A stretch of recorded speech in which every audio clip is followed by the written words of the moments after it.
Salute, salute, salute. Man, this is Boxing Nocturnal Thoughts. And, I was just going down memory lane and I was reading about, Jersey Joe Walcott. And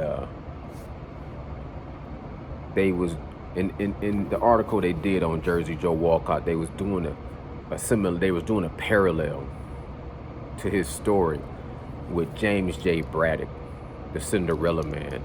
The rags to riches story, because he went through the Depression.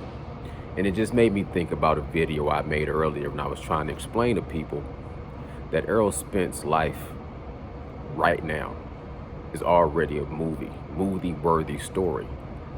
Cinderella Man is one of I'm a movie buff. I love movies. Cinderella Man with Russell Crowe, James J. Braddock, one of my favorite movies. The ending of that movie, because they talked about it in this article too, but the ending of that movie, he was able to beat Max the Bear.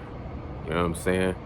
The movie don't really go on to show him lose to Joe Louis, right? But Max the Bear, man, he was a monster. He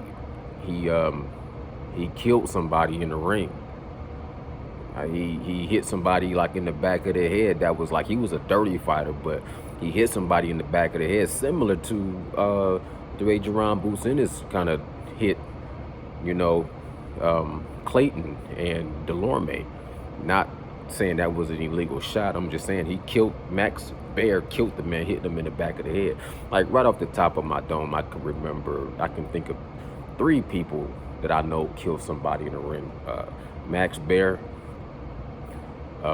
Ray Boom Boom Mancini, and Sugar Ray Robinson said he had a dream that he was going to kill someone in the ring, and then it, lo and behold, came true. And it sounded like it kind of haunted him, But back to what I'm saying, the Cinderella Man, rags to riches story, his story was about going through the Great Depression, and it ended with him winning against Max Bear. You know what I'm saying? Another great movie, because I always get Max Bear kind of confused with Max Smelding. Max Smelding fought Joe Louis and won the first time, and that was like right in that time frame of Germany. You know what I'm saying? It was like this whole Nazi thing, and they was putting him up on the pedestal like, this is our great champion, and they beat Joe Louis, who was our great champion, right? And he rematched him, and he beat Max Schmeling. Matter of fact, another great movie about Harry Haft. He fought against Rocky Marciano. He lost. A great movie. Go check it out on HBO Max. It's called The Survivor. And the movie is not based off him winning. He just fought.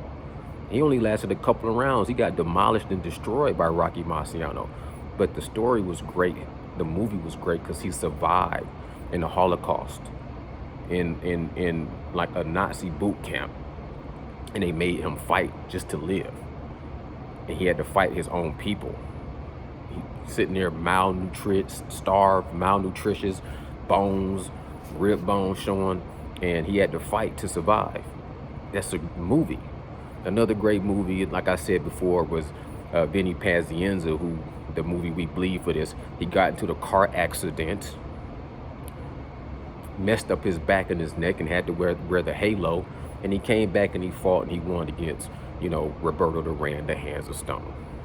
You know what I mean? Even the Roberto Duran Hands of Stone movie, they had to, kind of make sure they told the story right about the no mas.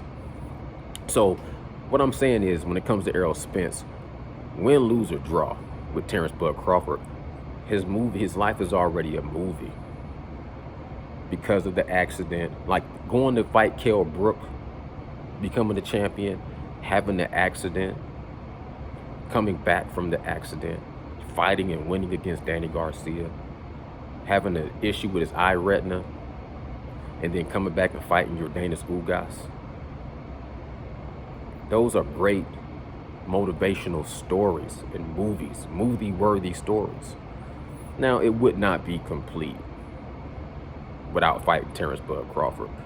They both need each other. So when they was all going back and forth, I don't need Errol Spence, I don't need Terrence Bud Crawford. you know, my legacy is already, no, no, no, you need to fight Terrence Bud Crawford. That's gonna, that's what's gonna really make the legacy cemented. You know what I'm saying?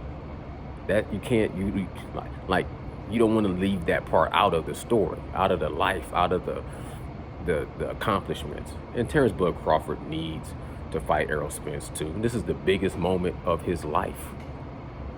You know what I'm saying? Period, point blank. So my point is,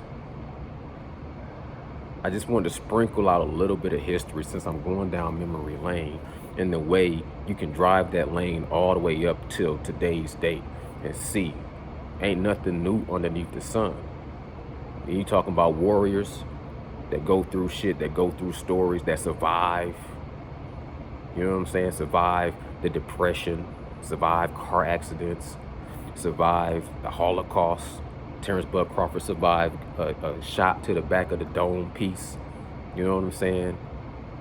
But we're talking about Errol Spence on this one because I think he just gets underrated and overlooked, and people want to sweep it underneath the rug like, oh, it was just a car accident. No, it was a miracle. Like Tony Harrison said, man, God got his hands on that kid.